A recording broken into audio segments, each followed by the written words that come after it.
¿Qué ocurre con el apego ansioso? Que muchísimas veces tenemos miedo al abandono, necesitamos esa validación constante. Claro, si mis padres a mí me reconocen y me hablan bien y demás, yo también voy a ser capaz de hacerlo. Si solo me critican, ¿cómo voy a hacerlo yo conmigo mismo? Yo me voy a criticar. O sea, no hay un manual de padres perfecto, nadie lo va a hacer genial, porque no existe. Pero sí está en tu mano poder ayudar a tu hijo.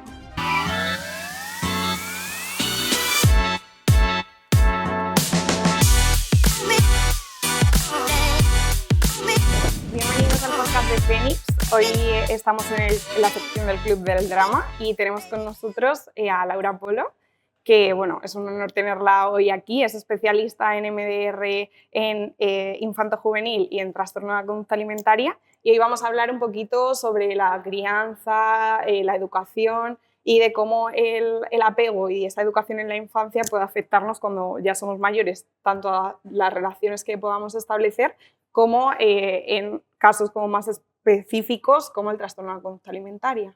Entonces, si quieres y te parece, podemos empezar un poquito contextualizando un poco, ¿no? Porque normalmente se habla mucho, ¿no?, de trastorno de... O sea, se habla mucho de apego, ¿no? Y normalmente no se llega como a decir igual bien o a entender bien lo que es el apego. Entonces, si quieres que empecemos por ahí. Me parece bien. Lo primero, encantada de estar aquí. Es un honor el mío. Y a ver, sobre todo yo quiero empezar hablando de que la verdad que muchísimas personas vienen a consultas y yo les digo, oye, vale, ¿qué es el apego para ti, no? Y me suelen hablar mucho de que es dependencia, cuando el apego realmente no tiene nada que ver con la dependencia, ¿no? Es el vínculo emocional que tenemos con alguien. Es cierto que empieza en la infancia, porque depende de la relación que nosotros tengamos con nuestros padres, vamos a tener un tipo de apego u otro, ¿vale? Pero eso no significa que tengamos que depender de alguien. Vale, porque ¿qué tipos de apego hay, no? Porque también yo he visto mucho en redes que la gente sube post, ¿no?, de tienes este tipo de apego, este tipo de apego, este tipo de apego, este tipo de apego. Entonces la gente como que dice, vale, yo ya tengo apego inseguro y ya como que se quedan rígidos y ya no se mueven de ahí. ¿Cómo afecta también esto? A ver, está claro de que el apego, a pesar de que ahora lo voy a explicar y vamos a hablar un poquito de ello, ¿vale? Siempre puede modificarse, pero hay que trabajar en ello. Cuando hablamos de apego, nos hemos dicho antes que es el vínculo emocional que tenemos sobre todo al principio, porque en la infancia, ¿no? Cuando establecemos con quién, pues con nuestros primeros cuidadores. ¿Qué ocurre? Que va a depender de cómo ellos cubran nuestras necesidades o no. Si hablamos de apego seguro es cuando papá y mamá, ¿qué hace? Pues cubren nuestras necesidades emocionales y físicas, ¿no? Entonces nosotros nos sentimos seguros y somos capaces de explorar el mundo, de confiar tanto en los demás como en nosotros mismos. Sin embargo, si papá y mamá cubren a veces nuestras necesidades y otras no, ¿qué ocurre? Que es totalmente inestable y eso nos produce ansiedad. Entonces ahí viene el apego ansioso, ¿vale? ¿Qué ocurre con el apego ansioso? Que muchísimas veces tenemos miedo al abandono, necesitamos esa validación constante, pero no solo es cuando papá y mamá cubren nuestras necesidades. Yo también lo he visto mucho en terapia con niños que han sido sobreprotegidos. Es decir, muchísimas veces que papá y mamá dicen, ay, ten cuidado, ay, no hagas esto, no vayas ahí a no sé dónde, no te vaya a pasar no sé cuándo. Al final, ¿qué te estás transmitiendo? Te están transmitiendo miedo. Y eso que hace muchas veces que nos cueste tomar decisiones, que también necesitamos la validación de los demás, no vaya a ser que tenga un peligro o que me pueda equivocar. Después, si hablamos del apego evitativo, que se habla mucho, ¿no? Esto del apego ansioso y apego evitativo, ¿no? Es una persona que los padres han sido muy racionales, es decir, la parte emocional la han dejado a un lado. Entonces, ¿qué le ocurre? Ocurre de que ellos no son capaces de conectar con los demás. ¿Por qué? Porque todo lo que tiene que ver emocional les cuesta. Y esto se debe a que de pequeños han intentado conectar con sus padres cuando estaban mal y como han sentido rechazo, ¿no? Entonces le dolió tanto de pequeño que ahora de mayor cuando ven que puede llegar a sufrir otra vez el mismo dolor, dice, no, ahora no. Entonces sí es cierto que suelen aislarse o si ven que van a conectar, cojo y me voy. Por otra parte tenemos el apego desorganizado, ¿vale? Que son los 4 tipos de apegos que hay, que este es más complicado porque yo le llamo el remix. Tiene un poquito de todo, ¿no? Siempre se lo digo a mis pacientes. Pero sobre todo porque suelen ser padres negligentes, padres que han subido temas de abuso, temas de alcohol, de drogas. Entonces, claro, tú no sabes cómo va a reaccionar. Es como peligro, pero a la vez seguridad. Si el padre es alcohólico, por ejemplo, si bebe, uy, peligro, no sé cómo reaccionar. Si no, es otra persona. Entonces al niño que le crea una confusión increíble. También un poco con esto, ¿no? Un poco con lo que se ha iniciado la pregunta, que es que a veces aparece el típico post de Instagram con diferentes tipos de apego, ¿no?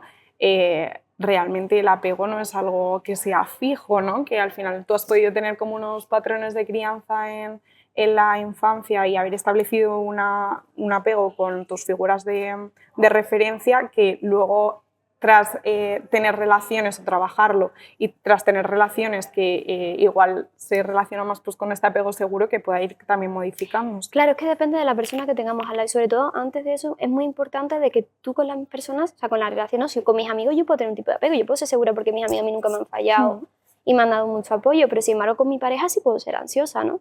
Que depende de las relaciones, como tú has dicho antes, que hayamos tenido y de la experiencia previa, ¿no? Pero sí es cierto de que si, por ejemplo, a mí me ponen los cuernos y yo soy un apego seguro, ostras, me puedo ser ansiosa. ¿Por qué? Porque ¿y si me lo vuelven a poner? Ah, es que ya no confío tanto. Pero sin embargo, al revés, si yo soy ansiosa, pero tengo al lado una persona que me da seguridad, yo ya no tengo miedo. Entonces yo también me vuelvo segura. Que también varía mucho de las personas que tengamos al lado.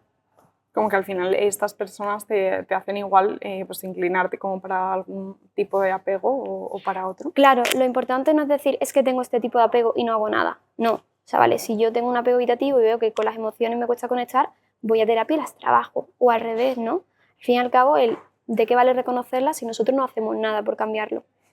¿Cómo se puede trabajar esto en terapia? O así como sé que no vamos a dar como una pauta concreta o que al final lo puedan coger, ¿no? Y decir, vale, yo ya estoy trabajado desde casa, pero sí que podamos dar como alguna pauta que... Yo creo que al fin y al cabo esto se trata de mirar hacia atrás, ¿no? De oír que esto es como una cebolla, voy quitando capas y voy viendo hasta dónde llego. Entonces realmente un poco es trabajar también, como vamos a hablar seguramente, de las heridas de la infancia, ¿no? ¿Qué me pasó en mi pasado para que yo sea así? Es que yo creo que para eso tenemos que reconocer qué nos ha pasado y comprenderlo. Una vez nos comprendamos y cuáles son, no vamos a volver a repetir esos patrones. Pero sí es cierto que muchas veces el volver hacia atrás nos duele, porque significa que algo nos ha pasado, reconocer un daño, ¿no? Y enfrentarnos a ello, cuando el ser humano lo que tiende es hacer mecanismo de evitación. Me pasa esto, pum, no pasa nada, lo evito, me voy a hacer otra cosa para no conectar con ello. Y por eso a muchísimas personas les cuesta también venir a terapia, ¿no? Por el hecho de decir, es que tengo que reconocer que me ha pasado esto y esto me duele. Y no nos gustan las emociones desagradables. Que por cierto, importante, las emociones no son ni positivas ni negativas, todas tienen una función. Son todas, pueden ser o agradables o desagradables, ¿no? Y a veces con esto, ¿no?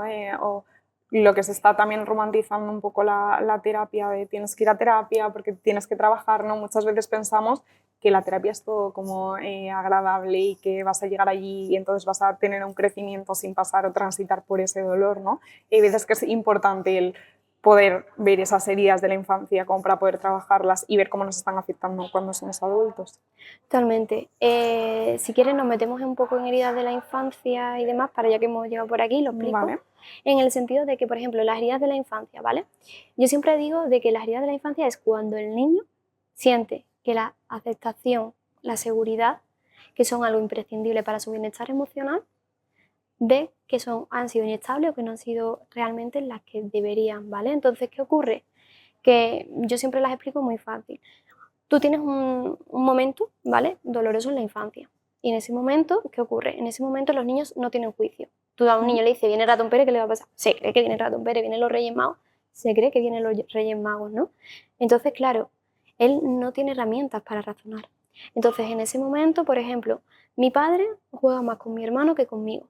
Vale, eso da lugar a una creencia. ¿Cuál es la creencia? No soy suficiente, por eso mi padre juega más con mi hermano que conmigo. A lo mejor es más pequeño y por eso el padre está jugando más con el hermano que por él porque necesita más atención, pero en ese momento no es capaz de razonarlo. Entonces la creencia yo no soy suficiente. Si más adelante cogen y siente que le hacen bullying, ¿qué va a ser? ¿Por qué va a ser? Porque yo no soy suficiente. Si seguimos más adelante y mi novia me pone los cuernos, ¿por qué es? Porque yo no soy suficiente.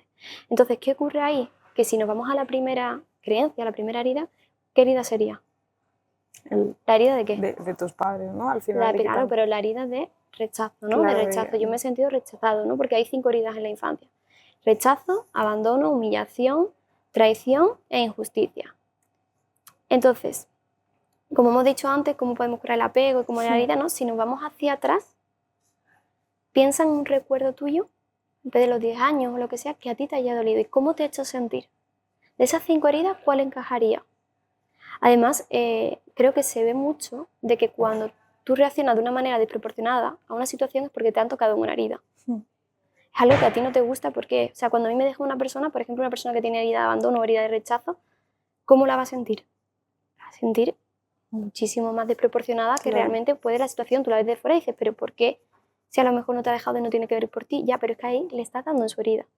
Y que justo está conectando también con ese momento pasado que Exactamente. igual no dolió, igual que el momento de ahora, ¿no? Se intensifica también como mucho más esa situación, que igual lo vive otra persona en el momento actual, pero no toca con su herida y en el momento que toca como que desborda, ¿no? Exactamente. ¿De qué manera se puede, un poco como más enfocado a padres y madres que nos puedan estar escuchando, de qué manera se puede como educar o qué pautas podemos dar como para educar en la infancia de tal manera que igual pueden aparecer estas heridas, ¿no?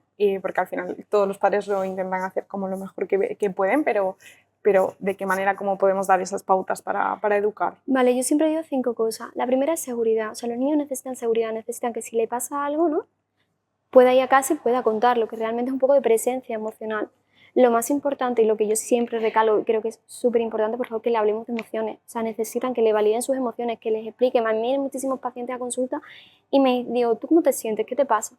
No lo sé, Laura, pero a ti te han hablado de emociones en la infancia. No, claro, si no te hablan, ¿cómo vas a saber identificarlo? Si es que los niños vienen sin herramientas, son los padres quienes tienen que proporcionar esas herramientas. Entonces creo que la validación emocional, el hablarles de emociones, el decirles que yo me siento triste, mamá está triste, papá está enfadado, ¿tú cómo te sientes? ¿No? Y aprender a identificar desde la infancia les va a hacer que de mayor gestionen muchísimo mejor esas emociones, por así decirlo. Por otra parte, yo creo que los límites, pero límites sanos, es decir, ni seamos muy autoritarios ni muy permisivos, ¿no? Entenderle el por qué y explicárselo. Creo que los niños aprenden si lo comprenden, bueno, como al fin y al cabo todos, ¿no? Cuando comprendemos las cosas las entendemos muchísimo mejor y somos capaces de llevarla a cabo. Los niños igual, pero darle una explicación, no, ¿por qué no? Y punto. No, vale, pero ¿por qué? Si no, no lo van a entender. Y después creo que también es muy importante el tema de la autonomía. Como el dejarles progresiva. También, claro, y dejarles también a ellos el que puedan investigar un poco con esto que hablamos del apego, igual pues más asociado con esa sobreprotección, ¿no? Que puedan investigar el entorno y que a pesar de que los padres puedan estar como preocupados por a ver si le va a pasar algo a mi hijo, que sí que le dejen como el poder investigar y ver qué cosas están en. Claro, es que si no, luego, ¿cómo van a ser capaces de tomar ellos decisiones? Si lo estás tomando todo el tiempo tú, ¿no? Si ellos no son capaces de ver qué hago, qué no hago, si me lo va a decir papá o mamá. Y yo creo que lo último y también es muy importante es reconocer sus logros, pero no solo sus logros académicos, sino también emocionales. Oye, hoy he hablado con un amigo y porque me ha pasado esto y hemos solucionado el problema, ¿no?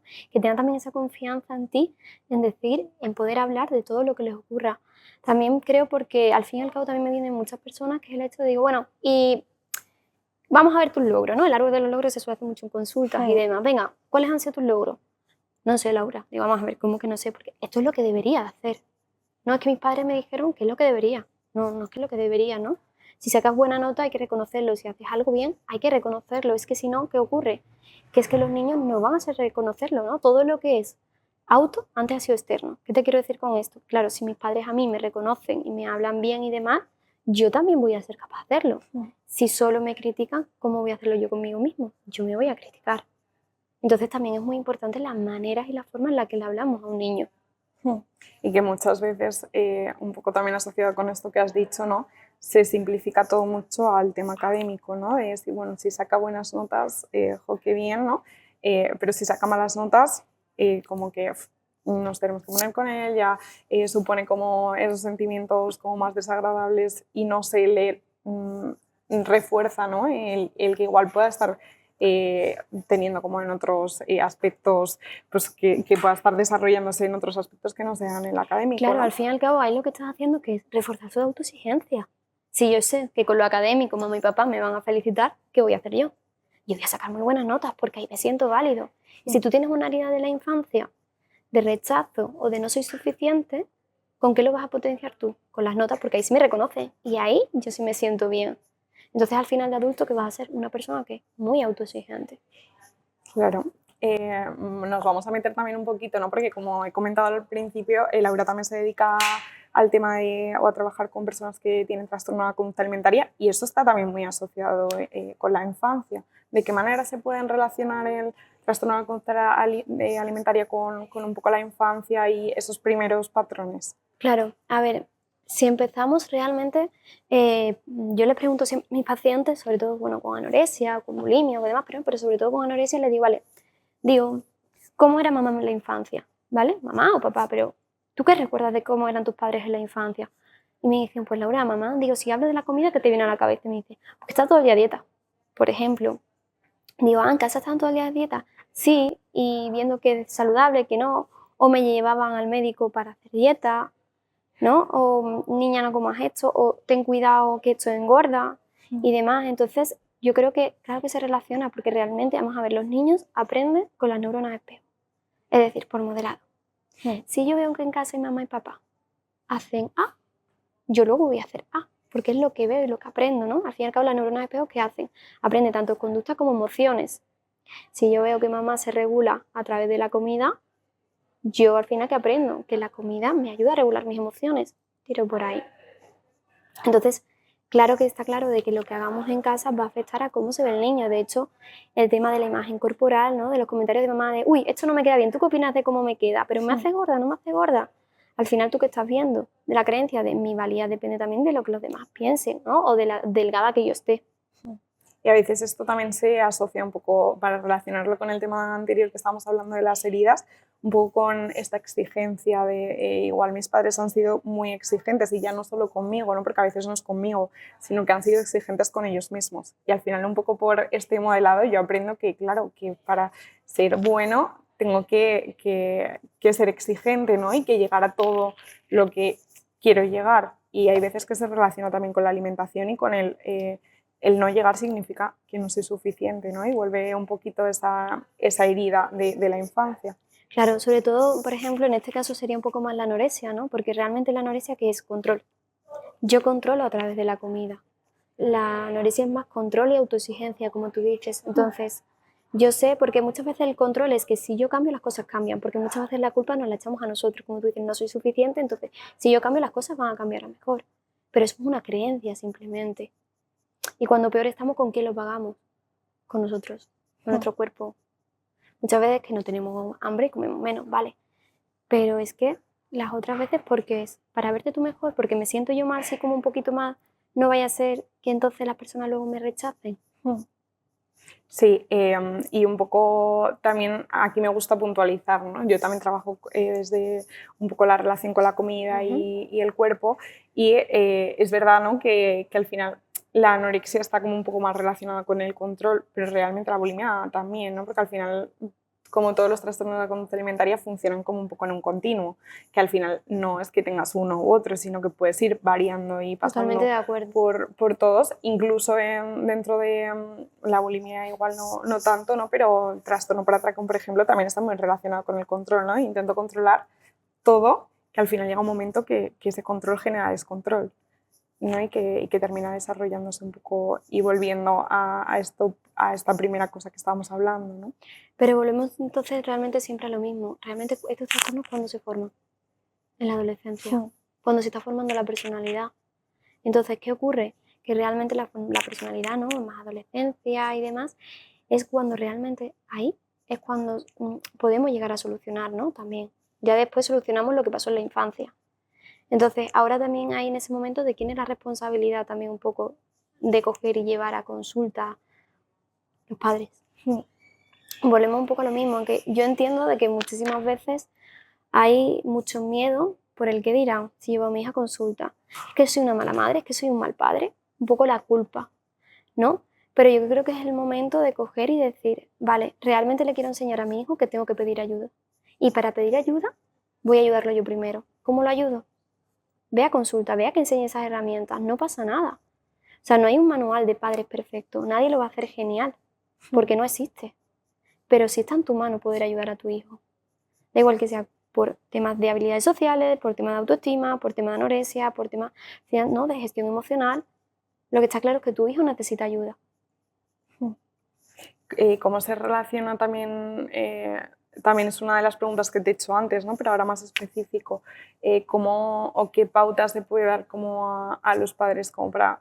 Porque hay padres que pueden estar teniendo como una mala relación con el cuerpo, con la comida, ¿no? Y que a pesar de que no quieran como transmitir esas creencias, se pueden llegar como a transmitir. ¿De qué manera podemos educar a los niños desde la infancia para que no demonicen o se categoricen como la comida, ¿no? Y que no se genere como este sentimiento de no soy suficiente? Yo creo que lo primero es que no hay que hablar de los cuerpos de nadie, ni de tu hijo, ni de nadie alrededor, porque al final también le estás enseñando, ¿no?, de que estar de una manera u otra es mejor o peor, cuando no hay cuerpos perfectos. Después también es el tema un poco de ser capaz de hablar de él, de muchas cosas y sin que a ti te dé vergüenza también. Muchos padres de que le da vergüenza o le da cosas o no va a querer hablar conmigo, ¿no? No, siéntate con tu hija y pregúntale cómo le va el día, que si tiene un problema sea capaz de contártelo. ¿No? Hablar de que la alimentación no hay alimentos malos ni buenos, ¿no? Sino que hay alimentos que todos los alimentos tienen un propósito y van a algún punto, ¿no? Y te ayudan por esa parte. Y que realmente con esto, ¿no?, a mí me da la sensación de que hay temas que son como o generan miedo, ¿no? Y que da miedo como hablarlos. Y un tema puede ser la alimentación, otro tema puede ser las emociones, ¿no?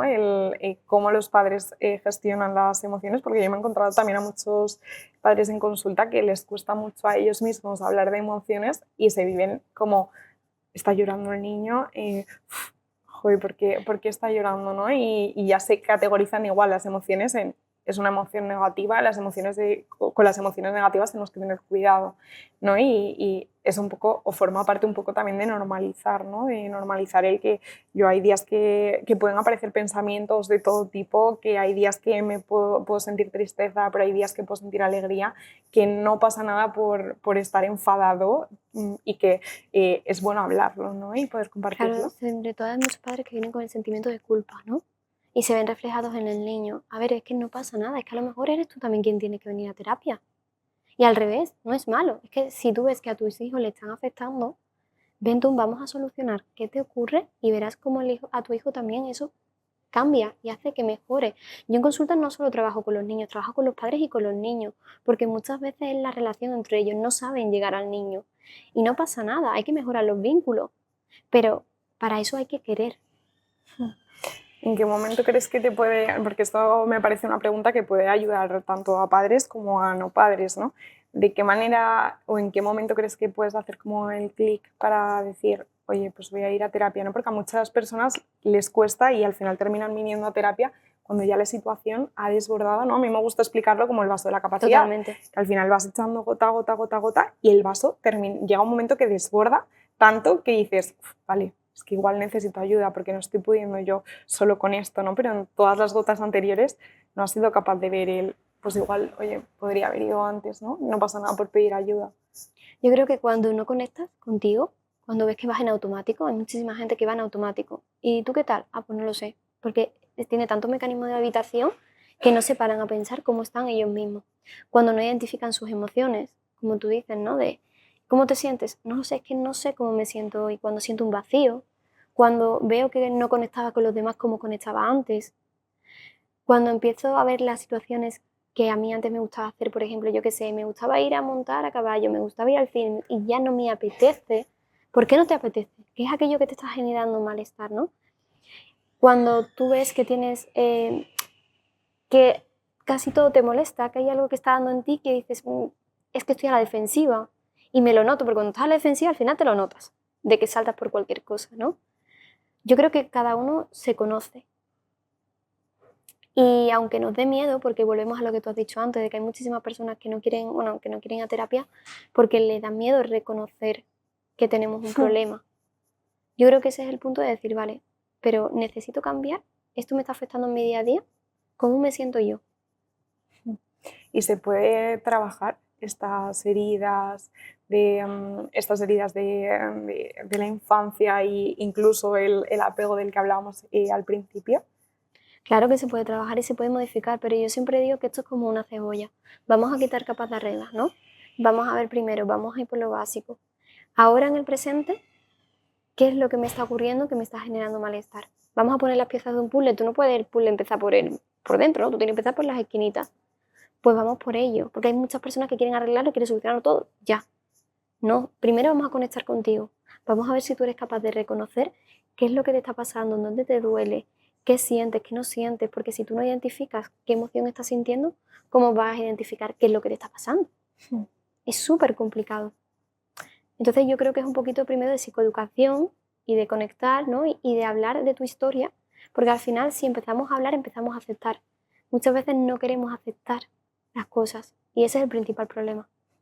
Y hay que tocar un poco esa incomodidad como para que al final podamos trabajar todo eso que nos ha dolido en algún momento de nuestra vida y nos sigue doliendo a día de hoy. Así como para terminar un poco este episodio, ¿qué cosas o qué conclusiones te gustaría como puntualizar de esta conversación? Yo creo que lo principal también en cuanto a los niños es que lo llevemos a terapia si vemos que no están bien, que no pasa nada si tú no tienes las herramientas para enseñárselas, que no os sentáis culpables por no ser capaces de no ver el problema o de no poder ayudarlo. Todos tenéis problemas y al final estas heridas nuestras de la infancia las arrastramos, ¿no? Y estos son los patrones generacionales que se dice de que yo tengo unas dinámicas y mi hijo las quiere. Vale, si tú ves que a ti no te gusta, ayuda a tu hijo a que no la desarrolle. Y que si tú ves que a ti te están afectando cosas en tu día a día, que no pasa nada, que todo el mundo tenemos heridas, todo el mundo tenemos creencias, ¿vale? Pero lo importante es que una vez veamos que tenemos ciertas creencias, que seamos capaces de trabajarlas. Y que a veces es necesario el poder volver como a esa infancia, ¿no? Y reconectar con nuestro niño interior, ¿no? Para poder solucionar un poco Exactamente. y ver, bueno, más que solucionar, ¿no? Aceptar esa parte de nosotros que igual nos acompaña a día de hoy para ver también cómo podemos empezar a trabajarla. Claro, es que al fin y al cabo yo creo que es muy importante identificarlo porque si nosotros no reconocemos ese problema, no vemos que tenemos ayuda, eh, la vida no va a cambiar. Las cosas cambian cuando tú cambias. Si tú estás todo el día, es que esto no me sale, es que esto no me va bien, vale, pero no vale quedarse ahí. ¿Qué podemos hacer para que las cosas cambien? ¿Qué podemos hacer para que todo vaya mejor? Yo creo que para finalizar me quedaría un poco con esto, ¿no? Que al final el cambio depende de que tú te des cuenta de qué cosas tienen que cambiar como para que tú puedas hacer ese cambio y sentirte mejor, ¿no? Pues, con lo que Sí, que necesitas. todo el mundo tiene miedo, que que no pasa absolutamente claro, nada, que es totalmente válido. y que al final pedir ayuda no significa que seas menos ni que seas más débil, no, significa que todo el mundo necesitamos ayuda en algún momento y lo primero de todo es poder identificarlo para poder avanzar, ¿no? Exactamente. Entonces, nada, bueno, muchas gracias Encantada. por venir y me parece que es ha sido un episodio muy, muy guay que has podido compartir con nosotros mucho contenido. Así que muchas gracias.